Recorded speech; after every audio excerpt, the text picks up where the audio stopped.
Hello and welcome. I'm your host, Goblin Queen, and tonight we are going to be reading some stories from the Fairy Census. If you aren't familiar with that, the Fairy Census is a very interesting piece of academic research conducted by Simon Young, who is a folklore researcher and historian. He's written tons of articles and books about fairies and boggarts and all kinds of awesome supernatural subjects. The Fairy Census was first released in 2018, and what it is it's actual first-hand, or sometimes second-hand, accounts of fairy encounters. Not fairy stories, real encounters with fairies. This was compiled using a survey that he had on the Fairy Investigation Society website. And it is still there because he's still collecting and producing fairy censuses. Actually, the second one just released in late 2023. So very exciting. If you want a more thorough rundown and explanation of the fairy census, I have a video where I go through a bit of the background. I also break down the structure and key elements of the census itself. But we've gone over the key information. These are real stories from people who believe they have encountered a fairy or some other type of anomalous experience. There are now 1,000 experiences published as part of the Fairy Census, and we're going to read just 10 of them. But I've picked out some extremely strange and beautiful ones for you. So, if you're ready, let's get started.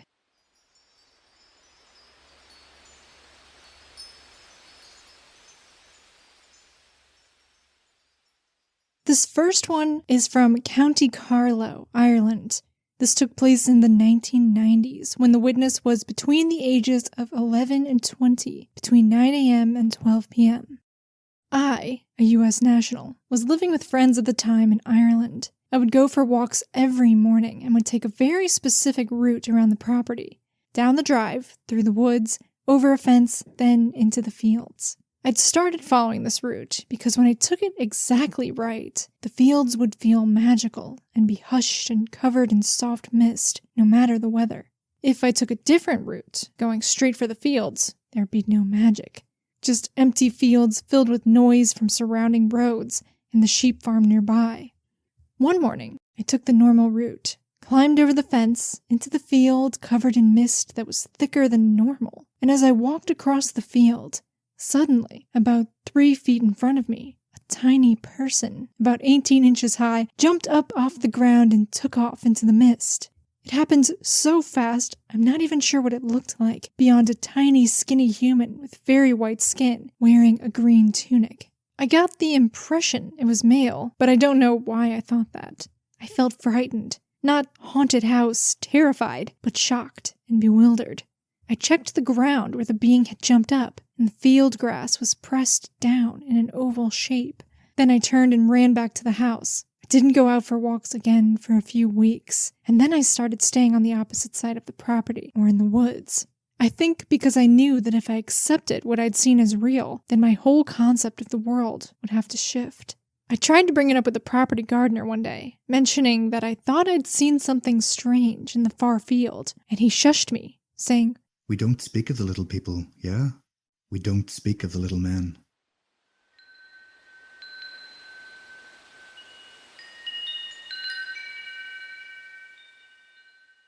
So, a misty, magical field that appears this certain specific way only if you follow the right route in the right order.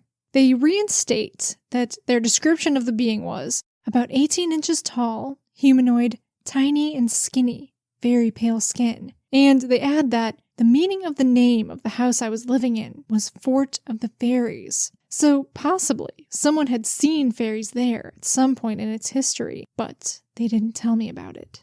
It does seem that they didn't want to talk about it.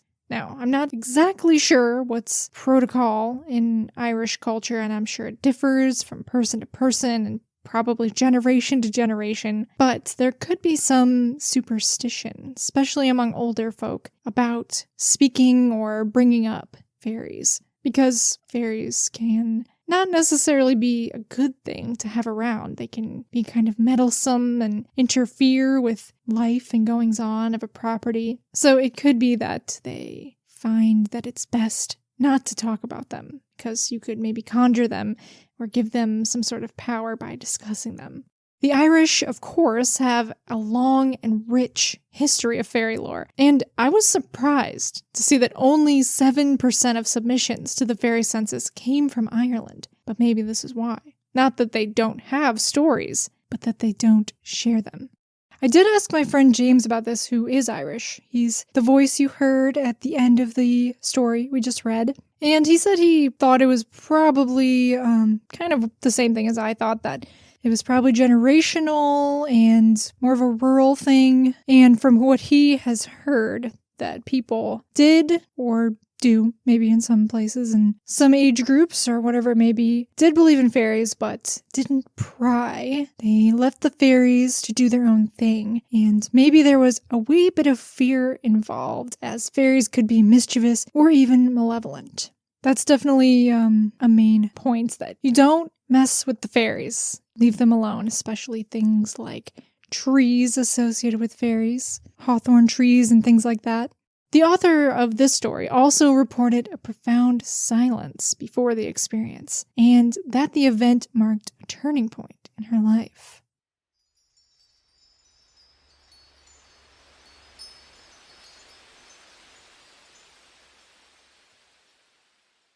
The next story that we're going to read is also from Ireland, but this time from County Kildare. And this is a strange one, and one that challenges the modern definition of a fairy encounter. It took place between 2000 and 2009, when the witness was between 11 and 20 years old. The time was between 9 p.m. and 12 a.m.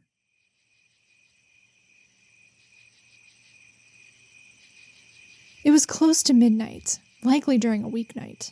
I and a friend were waiting for the last bus from Maynooth to Celbridge. My friend has no recollection of what I will now detail. My mother, who subsequently collected both of us when the last bus failed to show, can recall both of us detailing the event to her in the car, but not the details of the event. Behind the bus stop was a wall, a hedgerow or shrubbery, and then a slope down towards a field, canal, and rail station.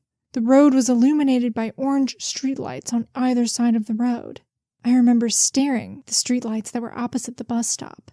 I thought I saw a thin gossamer spider thread connecting street lamps opposite one another on either side of the road. Then, thinking that couldn't be right because that was a hell of a distance for a spider thread to connect. As I focused on the filament that was connecting the streetlights, the thread narrowed in length and got thicker in girth, so it started to resemble this orange-golden rectangular thing. The rectangular golden thing then started to hover over us.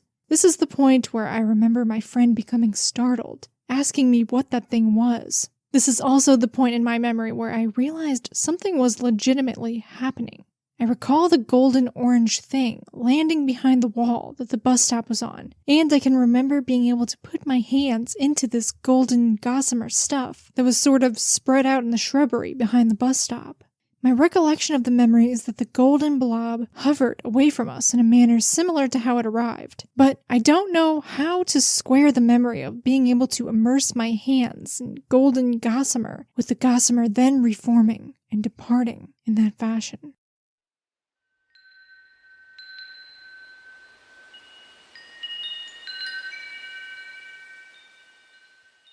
So, like I said, that was a strange story. There's definitely some elements of high strangeness to it. It can be kind of difficult to wrap your head around exactly what was said, so let me kind of go over it again.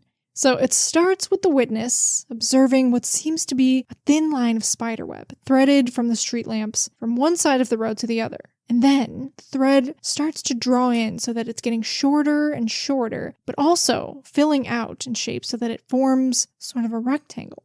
And they say the object is golden, and then they later call it a golden blob of light. So I imagine it's glowing, although they don't specifically say that it has its own kind of illumination or light or anything. The blob then hovers over them and floats to the wall of shrubbery behind them, and then they go over and immerse their hands in this golden gossamer. But the author can't quite articulate the experience. The details are very vague, even to them.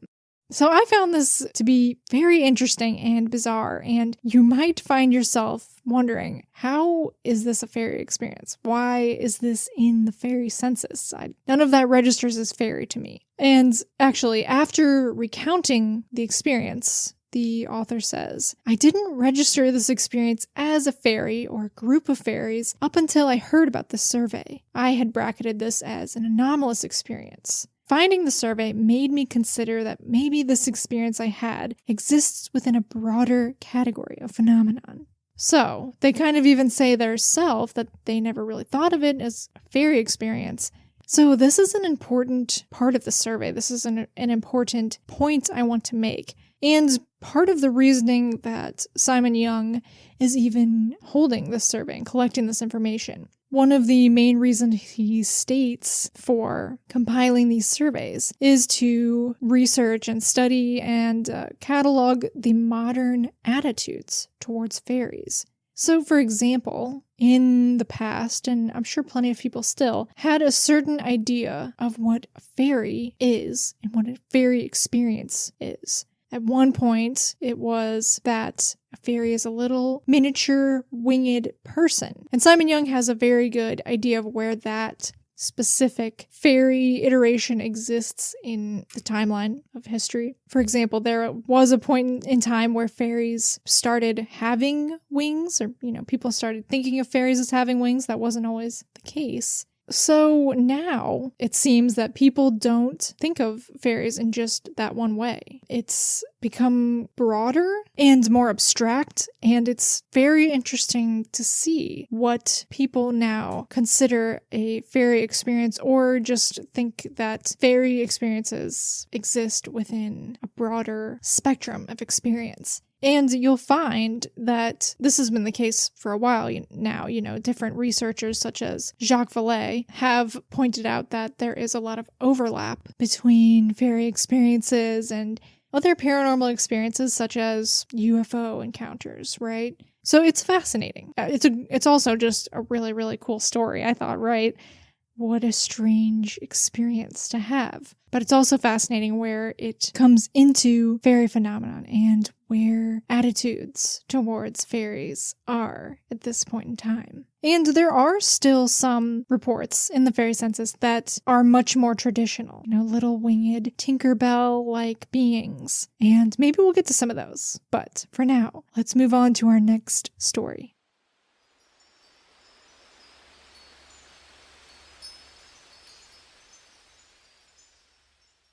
This one took place on the Isle of Man between 6 and 9 a.m. in the 1990s when the witness was in their 20s. They were with one other person who shared their experience, and this is quite rare. I, a British national, lived on the Isle of Man for about 10 years. It has a rich history of fairy folk, but I was not looking for them when it happened.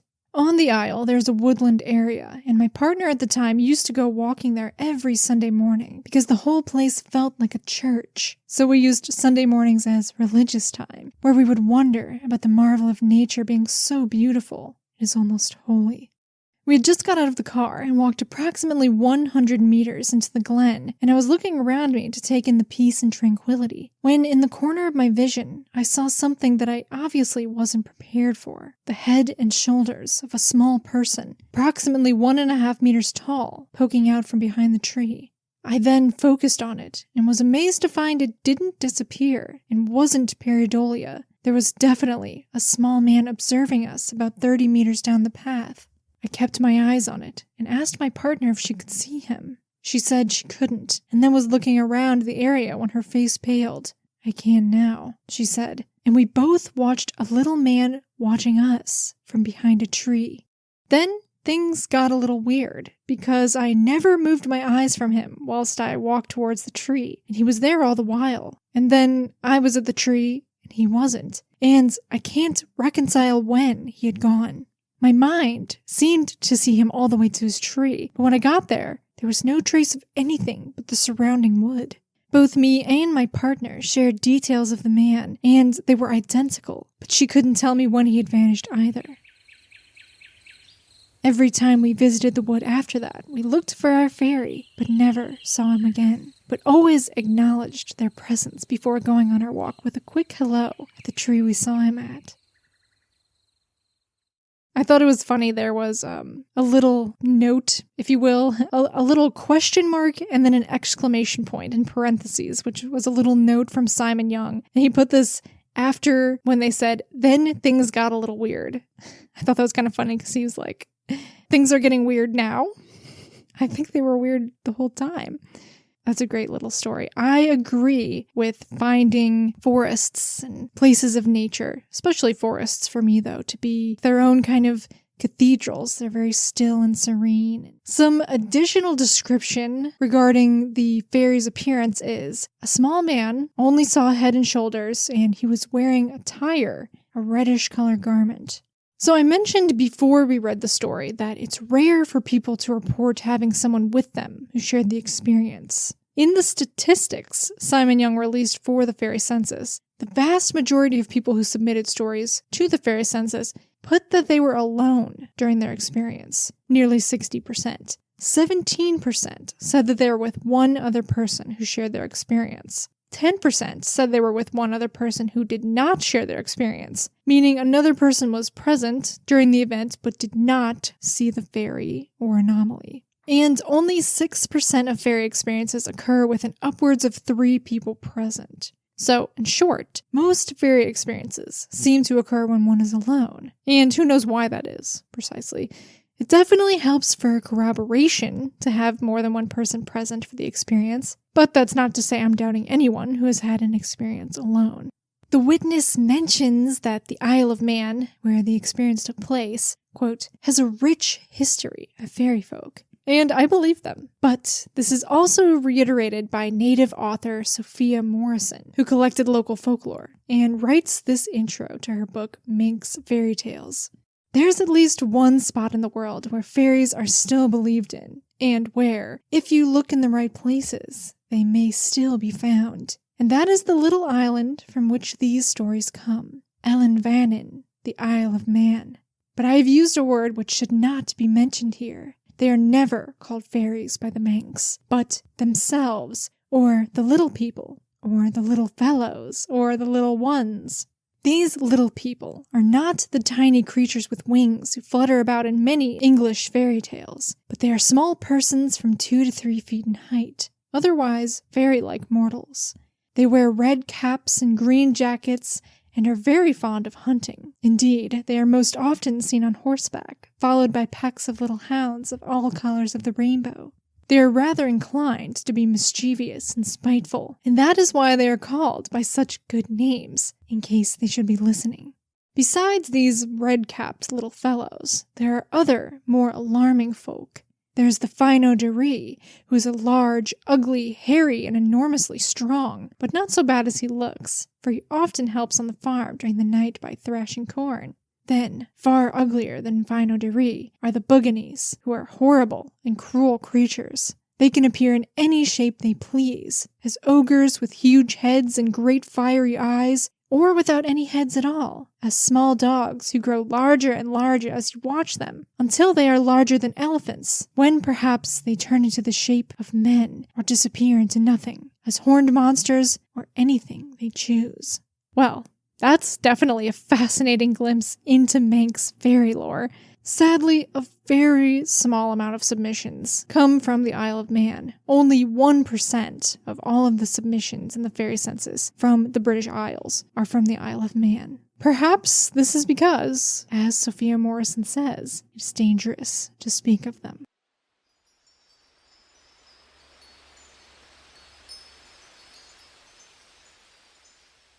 The next story we're going to read is from Costa Rica. This is a third-party submission. The author of this experience is relaying a story told to him by his family members. This happened in the south part of Costa Rica, in the Punta Arenas province. This might have happened before I was born, or when I was very young, around the late 80s or early 90s. People usually call this experience getting lost, but implying that there was something supernatural affecting your perception of reality. Some people say that duendes, a kind of fey creature common in Latin American stories, are responsible for this. Other people say that it is because of witches, and some say that it usually happens where there are native burial places. Thus, what happened to them may have been any of those things, because it happened in the middle of the mountain, close to a place where there is an important burial place. But it is also a place around which people have reported seeing duendes. It was one of those times of the year when they had to go fix the water connection in the mountain because they were not getting any water at home. But only my stubborn father would consider that going around 5 in the afternoon was a good idea. The sun usually sets at 6 p.m. here. It gets very dark on the mountain, with all the tropical, hugely tall trees covering the light. Yet, there goes my father, followed by my brother and their dog, Milu. My father always carries a sharp machete, which is an important tool to have, being a farmer, and eventually having to defend himself against venomous snakes. They were already on the path in the middle of the mountain. My father was leading the way, my brother was behind, and the dog was the last one in the line. Suddenly, out of the blue, they heard the sound of some leaves moving, and they found themselves inside a circle of pinuelas. Pinuelas are a kind of plant similar to a pineapple plant, but they grow wild in the mountain. The scientific name is Bromelia pinguin. The curious thing is that the dog was outside the circle. He was whining, trying to get to them, but he couldn't get inside the circle. My father, on the other side, was trying to cut leaves off of the pinuelas, and his machete seemed to have lost all of its sharpness. It was simply not cutting any leaves. They spent several minutes there. Nothing seemed to work. It was getting darker and darker. My father resigned and told my brother that they would have to stay there and sleep under one of the trees. My brother says that the entire time he had been telling my father that they had to take off their shirt and put it on inside out. Now, this is a belief in rural areas in Costa Rica. There are many recipes to break the spell or whatever happens during one of these events of getting lost. People say that if you are wearing at least one piece of clothing inside out, you can't get lost. Or if you get lost, you can break the spell by putting on your shirt inside out. My father is stubborn and tends not to listen to people, so he was ignoring my brother. My brother got tired of it, took off his shirt, put it on inside out, and the moment he did that, he heard the noise of leaves again, and suddenly there was the path, visible again. Everything looked as if nothing had happened. They decided to leave the water connection fixing for the next day, during daylight hours, and went back home. Both of them have told me, every time they tell the story, I didn't believe in the supernatural until that day. They think it could have been caused by duendes.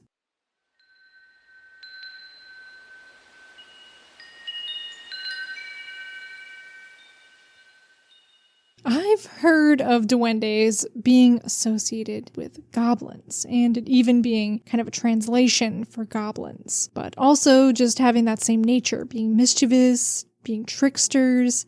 They have come up several times so far in my videos, sometimes specifically when it comes to goblins, but also that they just kind of fall under a general categorization of fae or a supernatural creature. I thought that this was an interesting twist on the typical fairy mushroom ring, the toadstool ring that you see in more Western stories. Mushroom circles are associated with fairies, and stepping inside one could have you trapped by the fairies or kidnapped. So I thought it was really cool that this was kind of the same thing, but a native plant to this area instead of a mushroom ring. I've also heard of this concept in other cultures of turning your coat or turning your clothes inside out if you are being pixie-led or being led astray by fairies. And I don't know the logic behind it. I haven't really heard an explanation of why that works, but I have heard of that before. It seems worth remembering. Beautifully told story. I really liked that one. I loved the setting and the atmosphere of the setting sun and the jungle, the thick forest. One final note that the author left was this: strange things are usual on the mountain. I don't know if they knew about that place in particular having a strange reputation before the experience, but now my family knows that this location has some unexplainable events happening now and then to some people. which I found to be very intriguing. I wonder what kind of unexplainable events they mean. I'd love to hear more strange stories from this mountain. Our next story takes place in France, and this occurred sometime in the 2010s. I was 15 and my family and I were on holiday from Britain in our old family house in a town off the French Southern Alps. We had seen in the local newspapers that a little festival was taking place in a village nearby we had never been to. The festival was on in the evening, so around 8 we left the house and went on the road. First, we recognized the road, because we also often followed it to go to another town we knew. And then, following the road signs to go to the village, we continued on another road we absolutely didn't know. My father continued to drive 10, 20, 30 minutes across the fields on a dirt track, and there were no more road signs. We began to worry, as it was written on the last road sign that the village was 10 kilometers away. The night began to fall, which was strange because we were at the beginning of August. And we saw lights. We reached a small gathering of houses and a barn where people were coming from, apparently leaving a sort of family or neighbor's dinner. It was too late now, anyway, to see the village. We were all freaking out and we wanted to go back home. So my father stopped the car and my mother asked directions to our town, and a very kind man showed us the road to follow. There was absolutely nothing weird about the people. They looked like normal humans in the French countryside, leaving a celebration. And they were even quite taken aback when we said we had driven around half an hour to reach them, because our town was a maximum of 10 minutes away. So we left again, and we followed the road the man had indicated, thinking we were out of the woods. But again, time was passing, and we weren't seeing any light from the town. We had entered the high mountains. There was rock on our right side and a stream on our left one. The night was pitch black. Only the car headlights were guiding us. Suddenly, my father hit the accelerator in the middle of a succession of turns and said to my sister and I, "Girls, don't look behind." My mother was as white as a ghost and looking in the rearview mirror. We spent nearly 15 minutes driving at 90 kilometers per hour, speeding down a one-way road, high in the mountains. And then my father pushed the brakes. We had driven for an hour in total, on a single road with no intersections, for a journey that was supposed to take 20 minutes max. And we had reached our town by an old bridge crossing the stream we were going along. A bridge we had tried and knew that only led to a small part of the town with a dead end. Later, my parents told us they had seen a giant silhouette running behind the car at our speed, and glowing red eyes as high as the car, which was a kind of SUV. We still don't know what happened to us and how that was possible. Isn't that a fabulous story? I really, really like that one. This is one of those examples where what may be perceived as a fairy experience overlaps with instances of other types of paranormal experiences. In response to a question on the fairy survey that asks, "Why do you think this was a fairy experience as opposed to a ghost, angel, or something else?" The witness responds, "Lost track of time and space, as we were totally lost." Time loss is certainly tied to fairy lore, as is being led astray, particularly by lights, until you are hopelessly lost in the dark. But there was something about this story that also made me think of UFO experiences. Time loss is often directly associated with that particular phenomenon as well. They also reported a profound silence before the experience, another symptom commonly tied to UFO sightings, known as the Oz factor. I'm not saying that this was a UFO experience. I'm just noting the similarities between particular categorizations of paranormal phenomenon. Who knows what this towering, speedy, red-eyed, silhouetted creature was? I tried to find something in French folklore that might fit the description, but I didn't really come up with anything. The only creature I found that was specific to the French Alps was the Arasus, a kind of dragon that has the body and legs of a lizard and the head of a cat. It's said to inhabit caves or ruins, and is known to attack and prey upon unsuspecting travelers. So, who knows? But, yeah, I really like that story. There's something about the setting of the French Alps, the idea of setting out for this night festival and being pixie-led to a small village in the dark, winding through the mountain roads, only to be pursued by some red-eyed beast. There's definitely a sense that magic was afoot. Next, we'll be going to the United States. Michigan. And in this case, the witness was under the age of 10 when these experiences occurred, and they would happen between midnight and 3 a.m. During the summer and winter months from 1975 to 1979, I lived near the Sleeping Bear Dunes National Lakeshore. A few times each season, I would wake to see a large band of people emerge from the woods. I was a child at the time. The same elements were present with each recurring visit. I would wake up in the middle of the night to a very bright light shining through my window at the foot of the bed. There would also be a strong, damp, woody smell. I've been trying to recreate its scents, and it's close to a combination of pine, peat, tamarack, and cedar. I was hit with the scent one other time while in the Adirondacks. The bright light and smell meant they were coming soon. I was always excited, nervous, and anxious, but never scared. I would crawl to the foot of the bed and lean on the sill, watching the edge of the woods. Soon, a long line of people of all ages would come out of the woods. They were very happy. Some were singing and laughing, others were dancing. The rest were simply smiling and walking. They would head straight towards my window, waving at me and motioning to come out and join them. I never questioned if they saw me. They all saw me. Once each person reached my window, they would turn and walk up the 3 small steps below and march across the deck that lined the front of the cottage. At the end of the deck, they would walk down the other steps, turn, and head to the bluff overlooking Lake Michigan. The people in this parade were made of brightly colored geometric shapes. They were like 3-dimensional screen prints or woodcuts, but they looked very human, not cartoonish.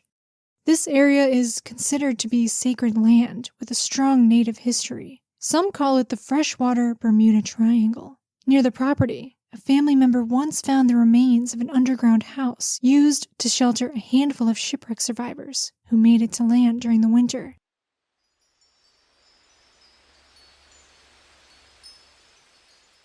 That is a fabulous, magical, wonderful experience. It happened numerous times. Is when they're in bed, but they certainly seem to be awake. These people, I found the description a little hard to wrap my brain around. They said they were like 3-dimensional screen prints or woodcuts, but they looked human and not cartoonish. So I'm just kind of imagining like vivid, bright colors, unnaturally vivid colors, making up their clothes and then kind of having an appearance of like a drawing or a woodcut, but moving about in real life. So then I'm also kind of imagining their movement to not be as fluid and kind of jerky or like low frame rate or something, because I'm thinking them of being animated. But they said they weren't cartoonish. Anyway, I can't picture it exactly. Maybe you have your own way that you pictured it, but extremely beautiful and interesting. When asked to describe the music, the fairy music that they heard, the witness said it sounded like faraway music, like a parade, but not marching band music. I could also hear mushy, mumbled, hushed speaking, laughter. It's fascinating. And the fact that they came all the way up to her window and beckoned her out, like, it's kind of spooky, but I mean, it sounds really beautiful too. And they said they were not frightened at all. They also added a note that while they've had difficulty categorizing this experience, through some research and suggestions, she believes that this display might have been an instance of the trooping fairies. And what the trooping fairies are, this is a term that appears a lot in folklore and fairy lore specifically. It's a sub-categorization of fairies. So some people like to divide fairies into 2 different groups. Obviously, there's different types of fairies, there's goblins, blah, blah, blah, blah, all of that. But this is different. Some people think that there are solitary fairies and trooping fairies. No matter what type of fairy they are, they're either a solitary fairy or a trooping fairy. Solitary fairies, pretty self-explanatory. They are fairies that are often seen alone, on their own. And trooping fairies are fairies that are seen in groups. And generally, solitary fairies, it's a nice rhyme, right? Are generally believed to be more dangerous for whatever reason. And trooping fairies are not. They are usually harmless and may have some interaction with people, but sometimes, you just kind of see them going about their business, kind of parading by. Generally not believed to be dangerous, although it's not the case every single time. and not every single solitary fairy is dangerous. Here's a little entry in the Encyclopedia of Fairies and World Folklore and Mythology by Teresa Bain. Originally a divine race in Irish folklore, known as the Tuatha De Danann, they later came to be known as the Dana O'Shea. Described as being aristocratic and beautiful, they live in Tir na Nog, the land of the ever-young, where they are exempt from death under the rulership of their own kings and queens. These trooping fairies are fond of dancing, feasting, horseback riding, hunting game, and parading. They are renowned for healing the sick and warding off diseases. Resembling humans, the Dana O'Shea can shapeshift and become invisible. There's a lot more to be said about them for sure, but that's just kind of a brief description. They also mention that this area is called by some to be the Freshwater Bermuda Triangle, so I had to look that up, and it seems to be called the Lake Michigan Triangle. And like other triangles, it's associated with different disappearances of ships and planes and sightings of UFOs. There were several mysterious ship sinkings, ships that set sail and then were never seen again, or their remains were found, at the bottom of Lake Michigan, in some cases hundreds of years after they disappeared. There were 2 missing planes, at least, planes that were in flight, and then while they were traveling over Lake Michigan, they disappeared. Never heard from again. There's also a possible petroglyph and Stonehenge-like formation at the bottom of Lake Michigan, but it was pretty recently found, so they're still kind of gathering information on that. Also, there's many UFO sightings, including a very famous case in 1994 when hundreds of people called in to report strange lights over the lake, and that was actually made into a Netflix Unsolved Mysteries episode. So this land seems to be pretty mysterious and active, and who knows what all is going on there. The veils can be thin, the dimensions can be overlapping, the planes are colliding, who knows. But it was a lovely story, and it sounds like a really magical experience. I'm glad that they didn't seem to have been frightened or disturbed at all by these sightings, and put that the fairies appeared friendly and joyful. This next experience took place in Glasgow, when the witness was in her 20s.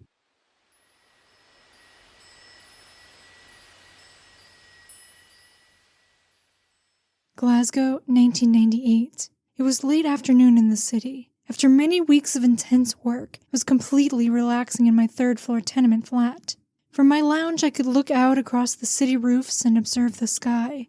On this particular day, as it moved towards dusk, the sky was like a spectacular Turner painting, incredible colors and cloud formations which constantly changed with the wind. Gazing at this natural show, I became deeply relaxed and unencumbered by any worries. I must have been observing this for well over half an hour, when I noticed that, across the other high rooftops nearby, there bobbed a little round cloud, growing ever nearer to my building. The cloud drifted and settled directly outside my window, and was then, suddenly, in the center of my room. I observed as the cloud swirled in an incredibly dynamic and purposeful way, and there before me was, instead, a small man, about 14 inches high, with huge wings. They were 2 to 2.5 times the length of his body, which I can at best liken to being like dragonfly wings, and a beard with ginger curls, so large that they appeared to defy gravity. He hovered in the middle of the space, holding on to an apparatus, something like a parachute, which appeared to be helping him to remain in position. His form seemed to be made from constantly moving, vibrating light, and he was every color of the clouds and sky on that evening. It was at this point I blinked and found I could no longer see him. My body jolted too, at this point also, as you do when you have a dream of falling, and it seemed later or darker than it had before I blinked.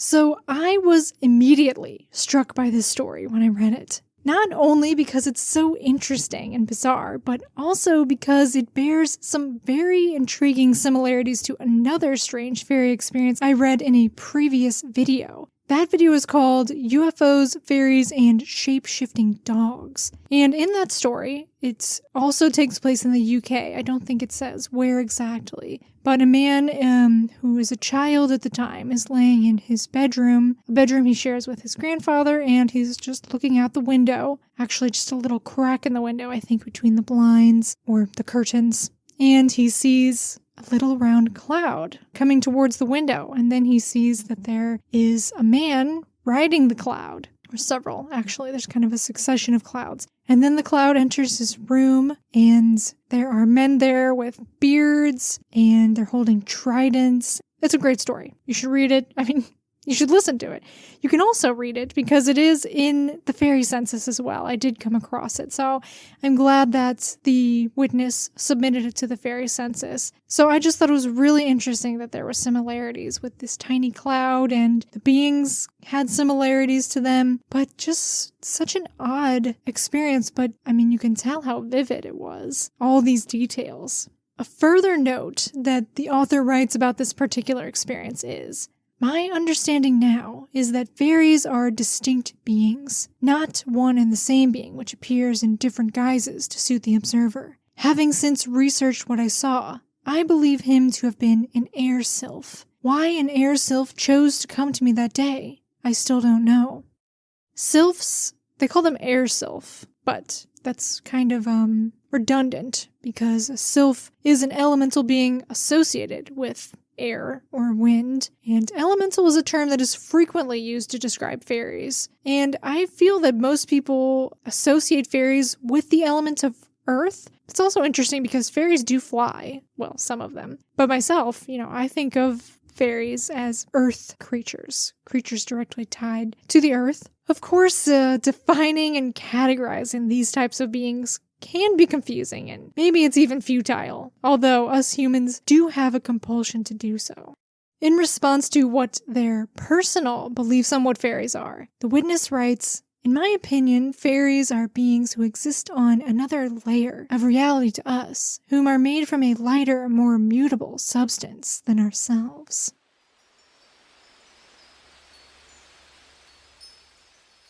The next story takes place in Germany, sometime between 2010 and 2020, when the witness was in her 40s. The time was between midnight and 3 a.m.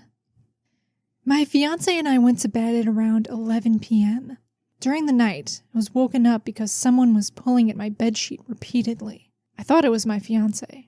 I opened my eyes, and for a short moment, I actually saw my fiancé's face just in front of me. But something seemed very odd about his expression. Just when I asked myself, why does his face seem so wrong? His face actually changed into a strange being. Its face was covered with dark hair, but part of the hair seemed darker, like a short beard. The whole being also grew much shorter in size. The body, though, was not clearly visible.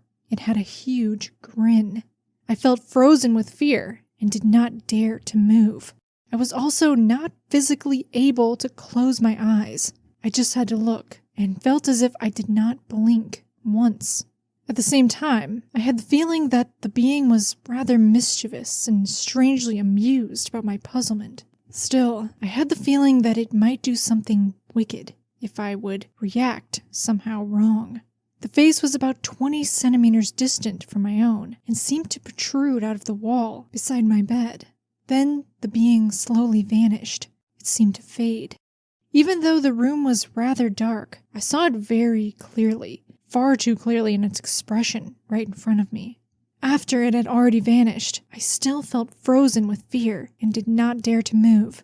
Only when I realized my fiancé was beside me in the bed did I feel able to move again. He was asleep, but I turned around to face him, away from the wall which I was facing before, where the being was protruding from, and saw the alarm clock. It was just a few minutes past 1 a.m.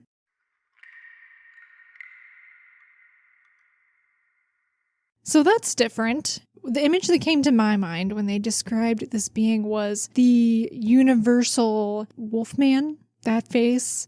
But the whole description of this entity is extremely bizarre. Here's a bit of a reiteration they give of the appearance.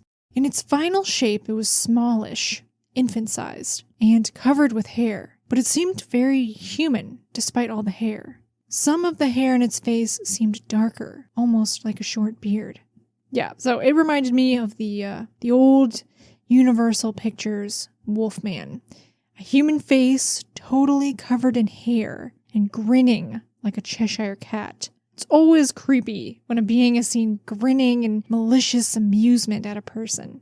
So they said they didn't see much of the body. It was just a face that seemed to shrink as they were looking at it to become the size of a baby's head. So strange. And it seemed to protrude out of the wall that they were facing. And that reminded me of some stories I read in my very first video I ever made. And this was all about stories of beings seen on the ceiling. And a couple of them were faces protruding from the ceiling, which I just thought was particularly creepy because, you're laying in bed and you just open your eyes and you see something looking down at you from the ceiling. And this was kind of the same idea, except it was from the wall, which people often wake up facing too. What a terrible thing to wake up to. The witness also said, "I heard no sound at all. Actually, it was far too silent, as I live in the city, close to the center, and even during nights, it's not completely silent outside, but there was no sound at all. And I didn't hear my fiancé sleeping beside me either." So they had a bit of the Oz factor there when it becomes completely silent during a strange experience. So in regards to what this being actually was, they don't outright say that they think it was a fairy, but that, quote, "I had a ghost experience twice when close people had just passed away, and the quality of those experiences seemed very different, with a very different temperature and texture altogether. The thought of aliens never crossed my mind, to be honest, and angels, well, I guess I would not picture those beings to be quite that hairy and mischievous." And in regards to their own opinion on what fairies are, they say, "Maybe something between heaven and earth, somehow between angels and man." So, once again, the phenomena of fairies seem to have occupied a gray area in anomalous activity. It's very interesting that the stories people are submitting to the Fairy Census are not just what one would consider stereotypical or traditional experiences with fairies. And I'm not mad about it. I love hearing these odd, uncategorized stories. And I'm glad that people are able to share them, because I would imagine it's difficult for a lot of these witnesses to share these stories, especially some of the more bizarre ones, with people in their everyday life. But they are nonetheless impactful. I can't imagine how creepy this experience would have been to have. These witching hours between midnight and 3 a.m. have gained some notoriety as being a particularly active and even dangerous time for paranormal experiences. However, there don't seem to be as many experiences as you'd think within this time slot, at least when it comes to the Fairy Census. Looking at the statistics given in regards to submissions, it's actually far more common to have an encounter during the daytime, with the highest percentage of sightings taking place between noon and 3 p.m., nearly 20% of all submissions. About 12% were said to have taken place between midnight and 3 a.m., and seemingly the most uncommon time to have an experience is between 3 a.m. and 6 a.m., with only 5% of submissions clocking in at that time.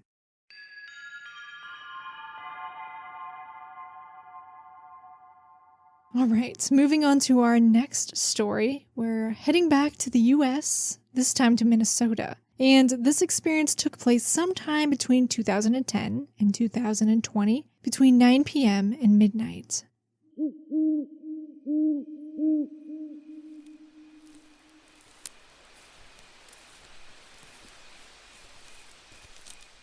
My friend and I had been walking home at dusk after a long walk. We were both either 11 or 12 and didn't have cell phones yet. I had been out a little too late and thought my dad would be worried, so instead of taking the long way home, I wanted to take my usual shortcut home through the woods. Although there is a path, the woods were very dark because of the summer leaves. We were both scared and even hesitated, but I convinced us that we would regret not going through the woods, as it would be exciting, like going on an amusement park ride. On we marched into the woods with both of our stomachs in knots. After a short while, we heard crunching directly next to us, like footsteps on leaves, but also the crunching of an aluminum soda can. The only thing I had in terms of a light source or flashlight was an iPod. My friend knew what I was going to do and said, "Don't do it." I took my iPod and shone it down at the ground where I had heard the sound. What we saw still makes my stomach turn. Only 2 legs covered in red-brown fur with shiny black hooves. I didn't even shine the light up any higher, but I'm sure the creature was at least 6 feet tall. We both didn't say a word and instantly started running. We ran so fast, all the way out of those woods. From there, I don't even remember what happened, besides talking to my dad, who was very worried because he also had a bad feeling in his gut and was about to come out looking for us. I'm not even sure if this qualifies under the fairy side of spiritual encounters, but the town my father lives in typically has these couple hours of the day, usually between 5 p.m. to about 11 p.m., where things get really weird through the whole town. This isn't the only encounter me and this same friend have had around the same area, but it's the one that scares me the most. Now that's an odd one, isn't it? I can picture this one really well, because growing up, I had a small woods behind my house with a walking path through it. And like they said in the story about being scared to walk through the woods at night, but also being excited because it was kind of creepy and it was scary and it would kind of give you sort of an adrenaline rush. I know exactly what they mean, because sometimes I would go on late night walks through the woods when it was dark, and I was a little creeped out too, but I found it to be exciting, just like the author of the story. I'd even sometimes listen to horror audiobooks while I did it to make it extra spooky. I think I was a lot more brave back then. It's not something I would do now, but it's fun memories. So yeah, they described 2 furry, hooved, reddish-brown legs. They didn't specify if they were cloven hooves or not. That's kind of what I was picturing at first, kind of maybe like a goat hoof or a devil hoof or some kind of satyr hoof. But they do say in an additional description that they were the 2 back legs of a horse. So maybe that would imply that they weren't cloven. It's also possible they didn't really get a good chance to look that closely. Certainly there's many creatures in fairy lore that are a type of human and goat hybrid. There are even fairy horses, but they seem to think that this being was bipedal. They only saw 2 legs.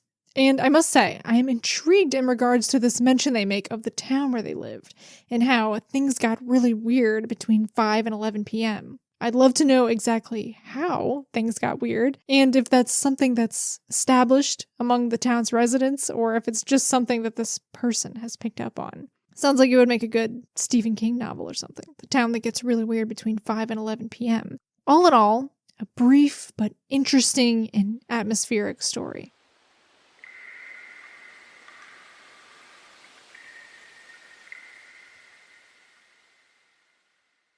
All right, it's time for our last story of the night. This one took place in Kent, England, in the 90s between noon and 3 p.m. Myself and a friend, we were aged around 14 at the time, went for a walk one summer's day, as we often did. It was the summer holidays, so we had all the time in the world. We packed a drink, sandwich, water for my dog Ralph, and set off. We had no mobile phones then, so we were always sure to be home before it got dark.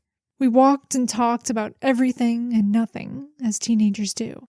The route we walked, we had trodden many times before without issue, and we knew exactly where we were and where we were heading.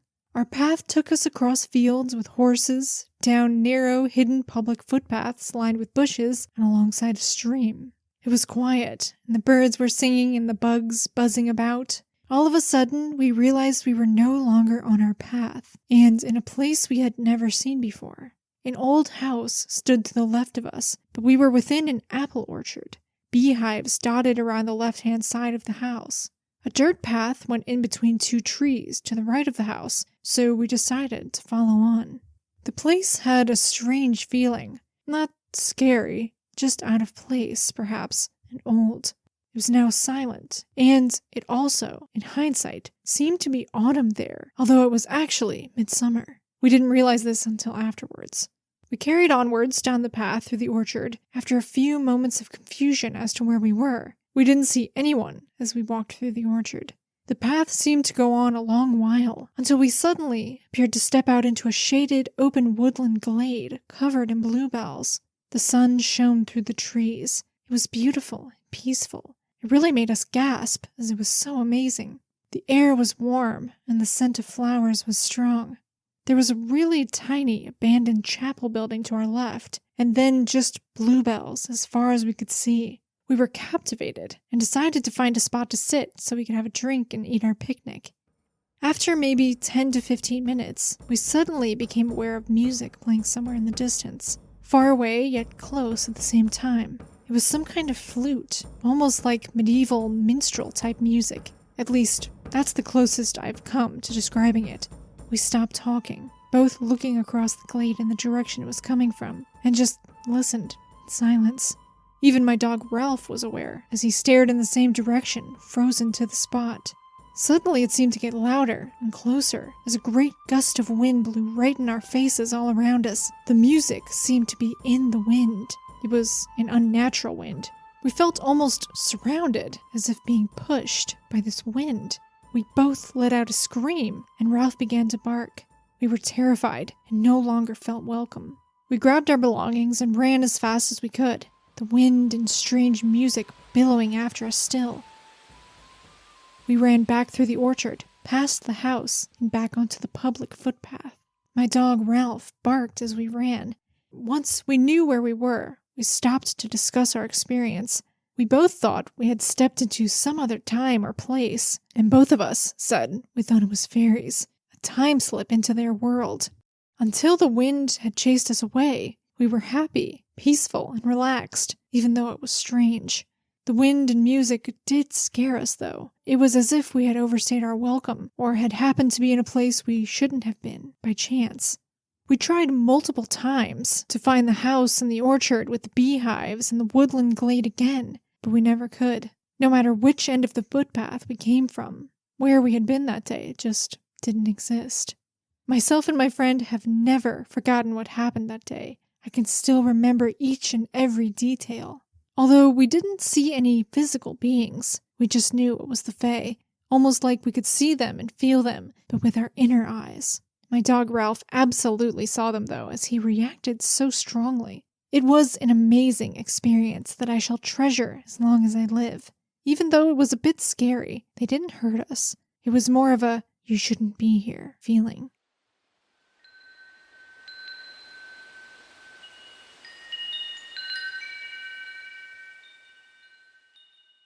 How interesting would it be to walk down a path that you have been down dozens of times or more, a path you know so well, and it's completely different?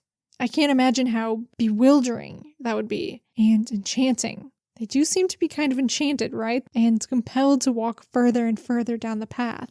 As they're passing these different buildings, an old house, an abandoned chapel, particularly the house, I would have loved to have heard what was in these buildings. I wish they could have knocked on the door or gone inside, you know? Of course, it's probably best they didn't if they were in some kind of fairy realm, but I couldn't help but be curious as to what was inside. I thought it was interesting that there was multiple different seasons going on in their actual town and world. It was summer, and when it was in the orchard, they said that it seemed to be autumn. But then when they were in the wooded glade, they mentioned bluebells and that there was a lot of shade in the trees, so that kind of implies to me that it was springtime, perhaps, because bluebells, at least where I'm from, bloom in the spring. So that could imply or suggest some sort of time slip, but multiple time slips. I mean, they were just cycling through different seasons. Maybe if they had kept walking, they would have gone into winter. Who knows? So was this the same earthly place, but at different times? Or did they enter some sort of fairy realm or some kind of alternate plane? Who knows? They mention later, after their story, that the music that they heard was made up of bells, flute, and a drum. Very, very interesting story. This almost sounds like some sort of traditional fairy tale. It just has these archetypes and elements to it, and even some symbols. An orchard of apple trees, the music, just being led further and further astray down a path. So, those have been a handful of stories from the most recent Fairy Census. It's fascinating how diverse these experiences are. It really makes you ponder, what is a fairy? If you or someone close to you has had a fairy encounter, please consider submitting your experience to the Fairy Census. It's completely anonymous and private. You can do so at fairyist.com/survey. I'll have that link in the video's description, as well as links to where you can download or purchase the Fairy Census to read through yourself. If you want to hear me read more stories from the Fairy Census, I do have another video. You should be able to click on it on screen at the end of this one, but it's also on a playlist I've made on my channel called Fairies, where all the videos are dedicated to that particular subject. I'd also love to hear any thoughts or experiences you have regarding fairies or anything paranormal, anomalous, or unusual. Please feel free to share them in the comments, or my email is in my channel's description if you need to get in touch. Thank you so very much for joining me on this very cozy evening amongst the Fae. Time does fly, doesn't it? But it hasn't passed too quickly, has it? My, it's dark already. You'd better hurry home to your warm fireside. Don't worry. I'll see you next time.